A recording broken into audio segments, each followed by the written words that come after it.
prices. Get access to a great-looking interior, classy design. Amazement every time a friend or a family visits. We're coming home is always energizing and relaxing. Follow and support us on our endeavor. Okay, pasok po tayo. So, pagpasok po natin sa bahay ng client natin, meron siya parang receiving area.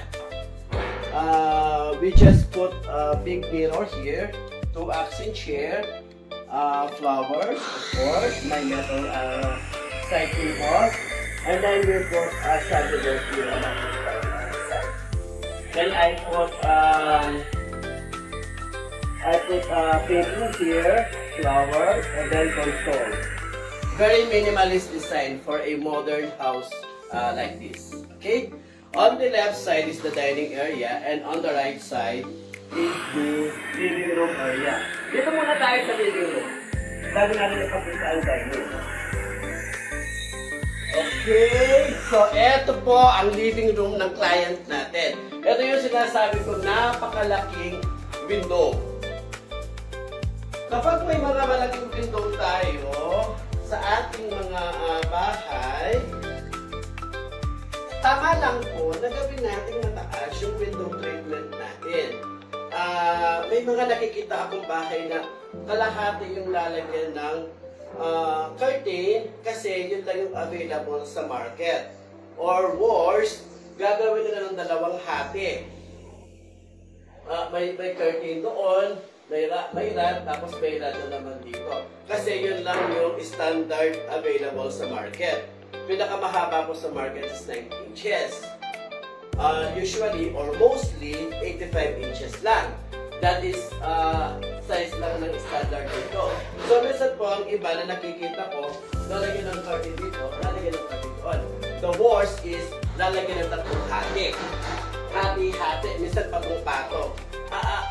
Ang pangit kong tignan.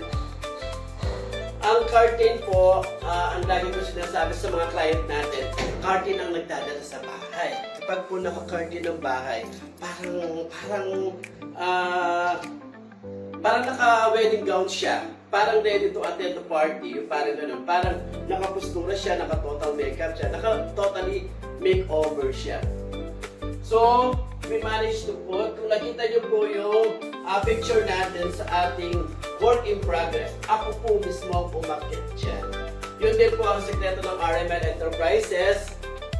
Dahil tayo po yung mahilig sa interior, we don't have employee na doing the interior. Kahit po mawala lahat ng mga employee ko, hindi po tayo titigil sa pag-interior dahil kaya po. Basta't bigyan mo lang ako ng magdidrill kasi yung pagdidrill po hindi ko na kaya yon. Kaya ko pong umakyat kahit gaano kataas. Alam po na mga client natin yan kasi nakikita po nila ako kapag we're doing interior sa mga bahay nila. Sir Rodel, bakit ikaw ang umaakyat?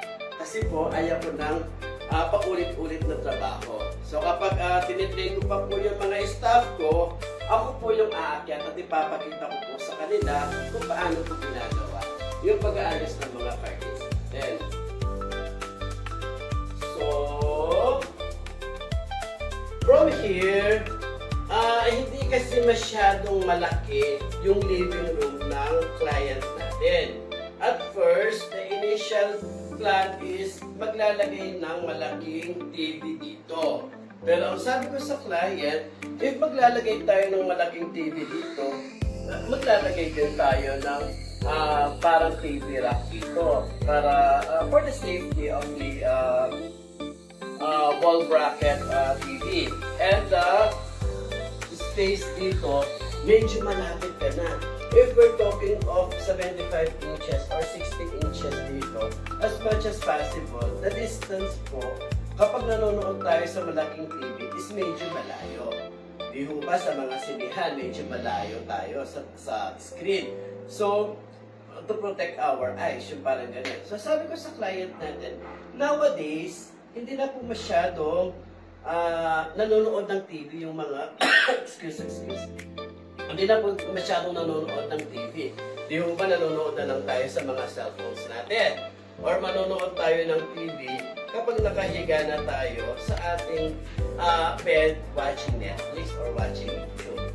So, totally wala na po talaga yung mga TV sa mga living room. So, my client agrees with me. Sabi niya, sige sir, parang okay yung suggestion mo.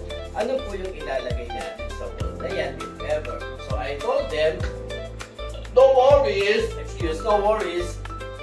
I can fabricate you a big metal design na makikita lang sa bahay mo. If you notice po, kapag nag-i-interior tayo, we put something sa mga bahay na hindi makikita sa ibang bahay ng mga clients natin. There is uniqueness sa mga ginagawa nating bahay. Hindi po masyado napapansin, pero I make it sure na ang isang bahay na ginawa ko ay merong item na doon lang makikita. And that one of that principles of mine. Ito pong malaking eternity wall decor in gold metal, in floral, dito lang po yan makikita. In the future, if yung mga client ko is gusto na lang ganito, I can change the color. I can change somehow yung design. Pero this is uniquely dito lang sa client ko in Nambalan, Tarlac. Okay?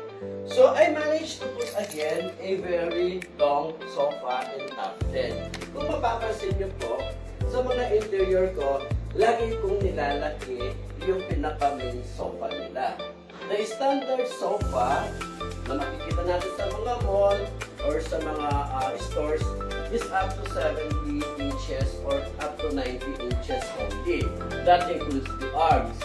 Pero sabi ko sa client, to maximize the space, hindi po tayo naglagay ng side table po para mahaba po yung sofa.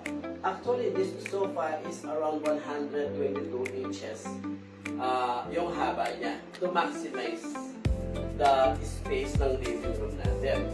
The more na malaki po yung sofa ng living room natin, the more na nagmumukhang malaki ang mga living room natin.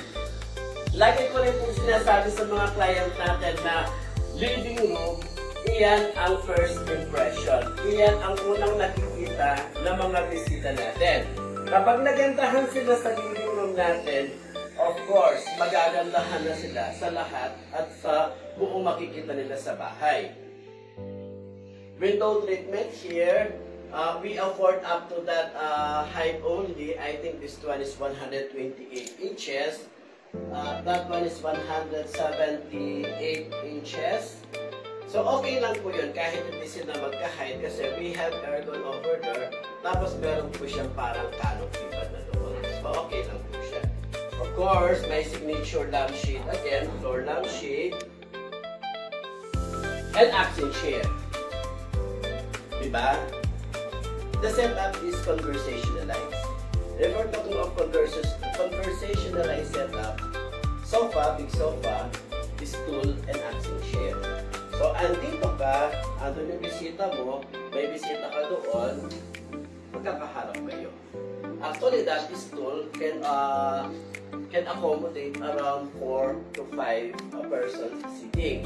This stool po is pwede siyang i-move.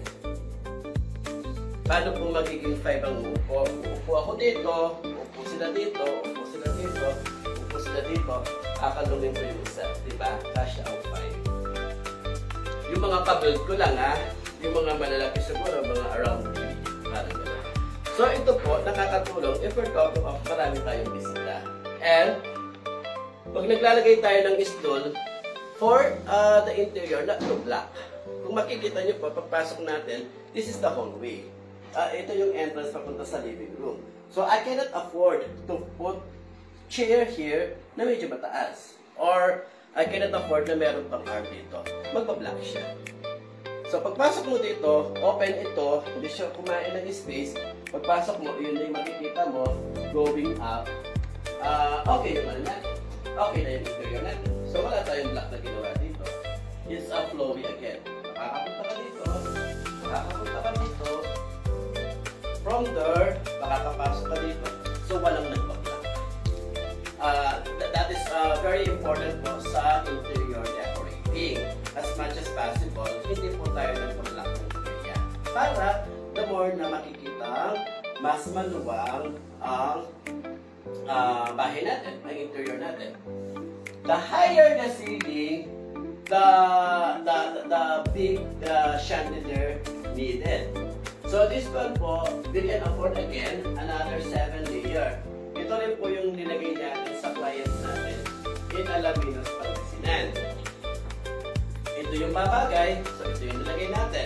Ito yung approve sa client natin. So nagbigay tayo ng mga choices. Actually, this one is somehow trending nowadays. It's a tricolor. Meron siyang green, meron siyang light, meron siyang bright. Can we check the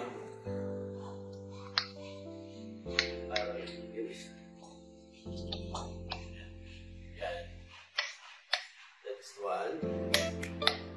Diba? May mga konting drama. I-bright na natin para makikita ko.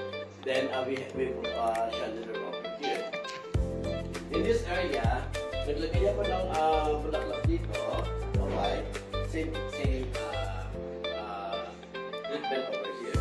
Then I put gold, 3 apples, and white tea. Then usually po, kung napapansin nyo, sa mga center table ko, naglalagay ako ng 2 or 3. In this living room, dahil hindi siya masyadong okay lang yung sukat niya, naglagay ako ng 2. What is the use of the second center table? Ang use po nito, pwede natin hatakin. So, kung dito ka uupo, mahahatak mo siya. If you're going to use it. Kung doon ka, pupunta ka dito, mahahatak mo siya. If you have something to eat using this center table. And then, kapag super talaga, pwede ka pa. Di ba parang kulang siya? Kapag isa lang. Kaya nagkakaroon ng tension sa center table. Malaki siya, useful, and nakaka-add ng beauty sa living room natin. And then I put artificial plant here. Actually, nag-i-start na tayo mag-incorporate ng mga artificial plants sa mga interior natin. Yung iba po, ayaw nila ng mga artificial plants.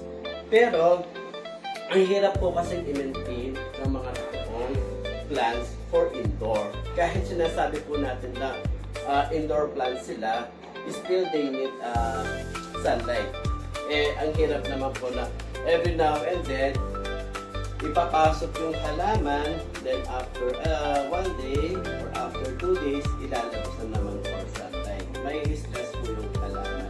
So sinasabi ko sa mga client, i-keep na lang natin yung mga halaman sa labas, and then maglalagay lang tayo ng mga artificial plants na mga 1 or 2. Para lang may something green sa bahay. Iba pa rin po kasi kapag may something green tayong nakikita sa bahay. Okay? So, napakita ko na po yung living room natin dito. I use orange color here. Kung ano yung kulay ng accent chair natin, yun din ang ginagamit natin for the windows. Actually, ang tawag ko dito is Hermes color. Kasi para siyang color ng Hermes Mercantile.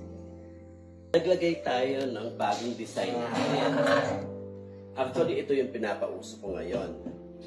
It's a metal gold, metal, formica, in marble design, na parang marble siya, pero of course, we cannot afford to have this kind of thickness na marble na parang nasa 2.5 inches, and we're talking of 8-seater. Ang hirap po i-maintain ng marble na 8-seater kasi prone po siya sa mabasag, parang gano'n, napaka-fragile niya. So, this treatment, of course, with the technology, parang marble na rin po siya. And then, metal. I encourage most of my clients to use metal unless we're talking of high-end imported wood dining. Kasi po, yung mga dining natin dito sa Pilipinas, after 2 years, after 4 years, medyo bumabiyak po sila. We managed to make some slat tables para po hindi tayo masyadong nabibiyakan. But still, somehow, after 4 years, after 5 years, may lumalabas pa rin po niya. Parang mga doors lang po yan. Kapag tag-ulan, lumalaki.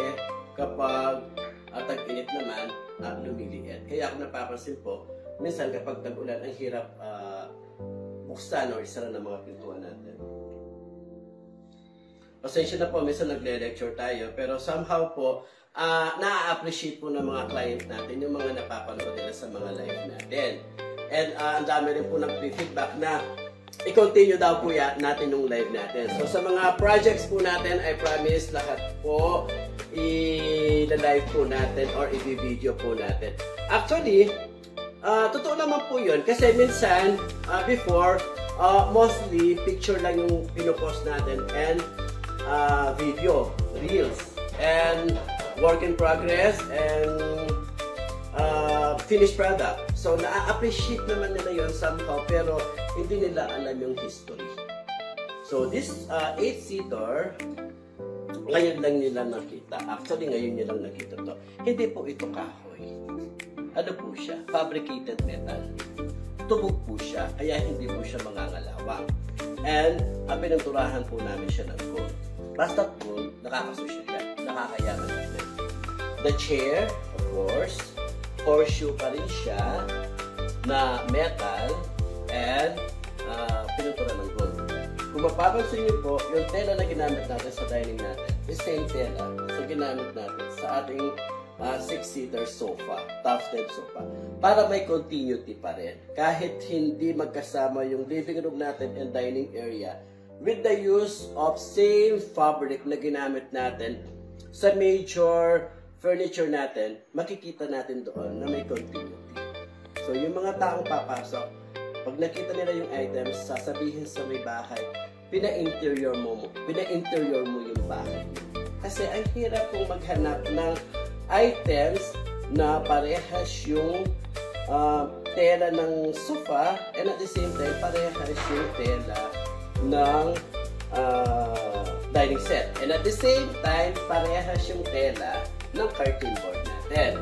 I always put curtain board sa mga clients natin interior kasi po ako mismo super nagagandahan sa mga curtain board. Especially in this, we're talking of messy wall. Ang tawag ko po dito is messy wall. Kasi meron siyang sliding door dito na up to here. Tapos meron siyang maliit na window dito. Tapos meron siyang maliit na window dito. Just imagine if we are going to put blinds here and then blinds here, ang dami pong mechanism, ang daming ganap. Or if we are going to put curtain here, tapos may rad siya dyan, rad na naman dito, tapos curtain, rad na naman doon, tapos curtain. Ang dami mong makikitang putol-putol na rad, ang dami mong makikitang bracket. The worst is kung gagamit pa tayo ng double rad. Meron siyang inner, meron siyang body. So, patong-patong po siya. So, in-explain ko sa client natin, that is the design for the exterior. Wala tayong magagawa for the exterior design. That is the work of engineer and architects. So, yung trabaho po natin is paano natin lilinisin yung interior ng bahay. So, I discussed with our client, I will put very long curtain board, double rod. The first rod is for the linen curtain. The second rod for the body curtain. Iho ba? Ang linis-linis tingnan. Wala kang nakitang bakal, wala kang nakitang bracket, wala kang nakitang mechanism. Ang makikita mo lang is curtain, board, and inner curtain. Napaka-social dating, di ba? Napakalakas maka-hotel ng dating. And then we put bar here, bar chair. Kung mapapansin niyo po, yung chandelier na nilagay natin dito sa bar is same chandelier, kumbaga kapatid ng chandelier natin dito sa dining area. So, dito po is the hallway going to the rooms. Sa hallway, going. Ayun yung living room. Mga rooms ng mga bata. Yan, 3 rooms. This house has 4 rooms. Tapos napakalaking dirty kitchen. Hallway, same window treatment sa dining and sa living room. So pagpasok mo sa master bedroom, as if pumapasok ka sa isang 5-star hotel luxury room. So pagpasok mo, I put painting here, console table, flower. In the future, pwede maglagay ng mga picture frame dito yung client natin. The more na maraming picture frame ang bahay, the more it is family-oriented. Lagi ko sinasabi sa client yun. Kapag may nakita akong mga photo, ma'am, sir, you are family-oriented couple. Kaya lang dito sa bahay natin, wala pa silang dinala kahit isang item from their own house. Okay? So pagpasok mo sa master bedroom, ito po yung makikita mo. And then, makikita mo na yun. After mo yung bed. Di po ba? At first, nagpalagay ang client natin ng blinds. So sabi niya, blinds na lang ang ilagay sa mga window treatment natin sa master bedroom. Pero nung makita niya, yung window treatment na ginawa natin sa living room and dining, parang nainggit daw siya. Parang super bongga naman daw yung sa living room, kawawa naman daw yung master bedroom niya. Pero meron na po tayong blinds dito. And inisip ko na yon na magbabago yung isip niya. Kaya ang mga blinds natin, pinapaan ko na siya. Nagagay na ako ng allowance na another 15 inches para naangat ko yung blinds dito. Inangat ko po siya. Pero yung blinds dito, hindi ko na naangat because of the aircon. Kapag may mga aircon po tayo, even sa living room or sa mga rooms, ganito po yung window treatment na ginagawa natin. Why naglalagay pa tayo ng curtain over here? Para po tumaas. Para tumaas. Kasi, if we're talking of blinds lang, although, linalagyan ko sila ng board, parang office pa rin siya eh. Ang lakas maka-office ng mga blinds kapag linagay mo sa bahay. So, para po mag-balance, kasi yung area dito, though yung window niya is around 80 inches only, I managed to maximize the whole wall. So, gumawa ako ng board na 120 inches long. Tinaas ko yung blinds para wala nang makikitang semento on that space. And then, I put accent curtain. Ang tawag ko po dito is accent curtain kasi hindi na po siya gagalawin. Kung gusto mong super black, just use the mechanism.